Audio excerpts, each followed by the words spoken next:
Quick question. If something happened to you tomorrow, how much money would the people you love actually need to be okay? Most of us carry a number in our heads for that, and the uncomfortable truth is, it's usually a guess, and usually wrong. And here's a second surprise. When the nonprofit research group LIMRA asked healthy young adults what a basic life insurance policy would cost, most guessed a price 10 to 12 times higher than the real one. So millions skip coverage they could easily afford, while others buy a random round number with no idea if it's too little or too much.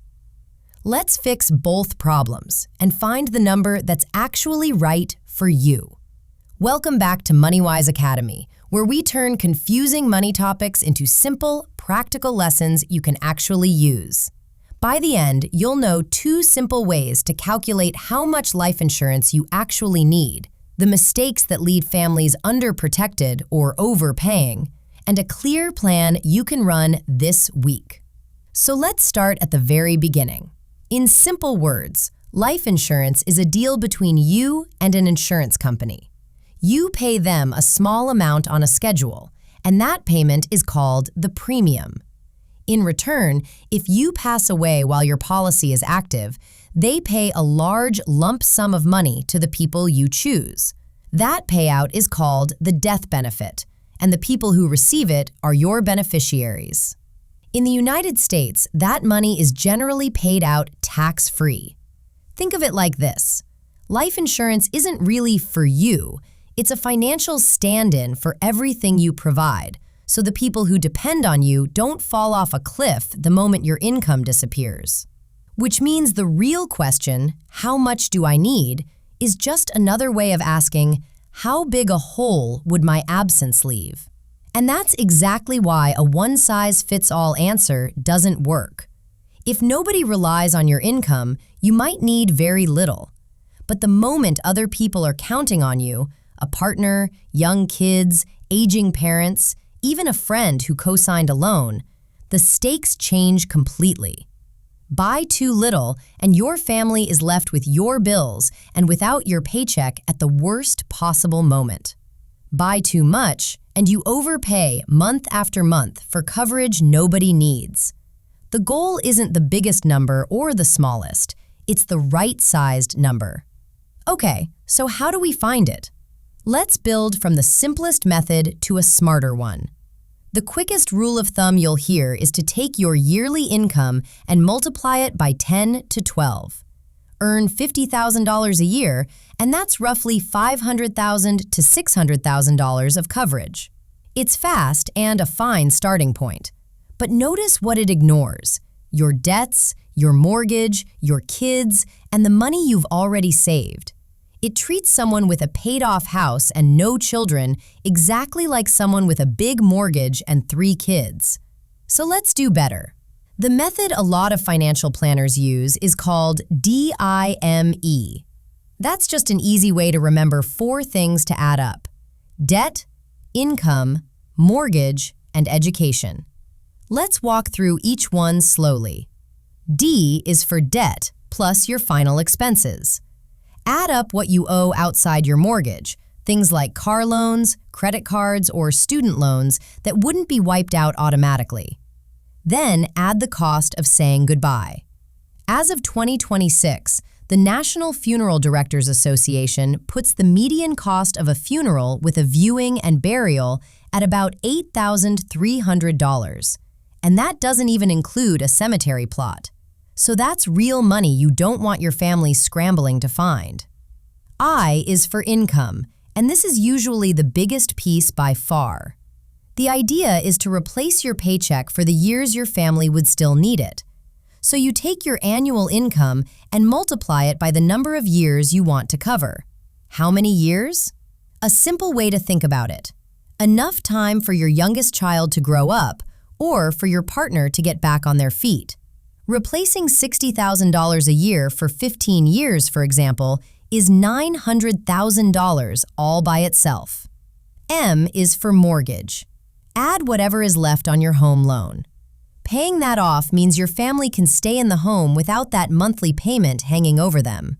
And E is for education. If you've got kids you'd like to help through college, add an estimate for that. A common planning number is somewhere around $100,000 to $150,000 per child, though it depends on the school. Now here's the step many people skip, and it's the one that keeps you from buying too much.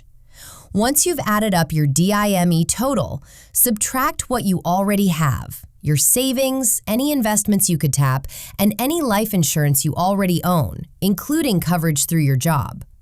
What's left after that subtraction is your real target number.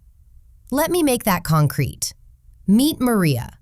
She earns $60,000 a year. She's married with 2 young kids, $200,000 left on her mortgage, and about $20,000 in other debts. She'd love to help both kids with college. Let's run her dime. Income replacement, $60,000 for 15 years is $900,000. Her mortgage adds $200,000. Debts and final expenses, call it $30,000. College, say $100,000. That's around $1,230,000. Now subtract what she has, $30,000 in savings and a $50,000 policy through her employer, $80,000 off the top. So Maria's real coverage gap is right around $1,150,000, built from her actual life instead of a guess. Now here's where a lot of people get this wrong, so let's cover the big mistakes. The first is leaning entirely on the life insurance you get through work. It's a wonderful free perk, but it's often only about 1 year of your salary, which usually isn't enough on its own. And here's the catch most people miss. That coverage typically belongs to the job, not to you. Leave or lose that job, and it usually walks out the door with it. The second mistake is forgetting the value of a stay-at-home parent or any partner who doesn't bring home a paycheck. They may not earn a salary, but the childcare, the cooking, the driving, the 100 things they do, that all costs real money to replace. If they were gone, someone would have to be paid to do it, so they need coverage too. The third one is the cost confusion we mentioned at the start. Most people wildly overestimate the price. For a healthy person in their 30s, as of 2026, a $500,000 term policy lasting 20 years often runs somewhere around $20 to $30 a month, roughly the price of a couple of streaming subscriptions. The real tragedy isn't buying the wrong amount, it's buying nothing because you assumed you couldn't afford it. And the fourth mistake is treating this as one and done.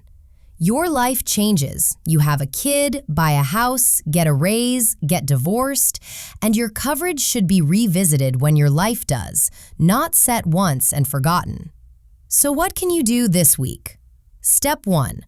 Write down your 4 DIME numbers, your debts and final expenses, your income times the years you want to cover, your mortgage balance and any college costs, and add them up. Step 2. Write down what you already have, your savings and any existing insurance including through work, and subtract it. That's your target number. Step 3. Pick how long the coverage should last. For most people, that's a set number of years, until the kids are grown or the mortgage is paid off. That's term life insurance, the simple, affordable workhorse most families need. There's another kind, permanent or whole life, that lasts your whole life and builds cash value, but it usually costs many times more for the same coverage, so know what you're paying for before choosing it. And step 4. Get a few quotes and see the real price for yourself. Quotes are free, and seeing the actual number on screen is often the moment this stops feeling scary. One important note before we wrap up. This video is for education only, not personalized financial advice. Everyone's situation is different, so for guidance tailored to you, talk to a licensed insurance agent or a qualified independent financial professional and check official resources like your state's insurance department. Okay, let's bring it home. 3 things to remember. First, your number should come from your actual obligations, your DIME, not a random guess. Second, always subtract what you already have so you don't overpay. And third, for most people, term life insurance covers the needs simply and affordably, and it almost certainly costs less than you think. If this made life insurance feel a little less overwhelming, hit that like button and subscribe so you don't miss the next lesson. We break down one money topic at a time, in plain English, no pressure. Thanks for spending a little of your day learning with me. Take care of yourself, take care of your people, and I'll see you in the next one.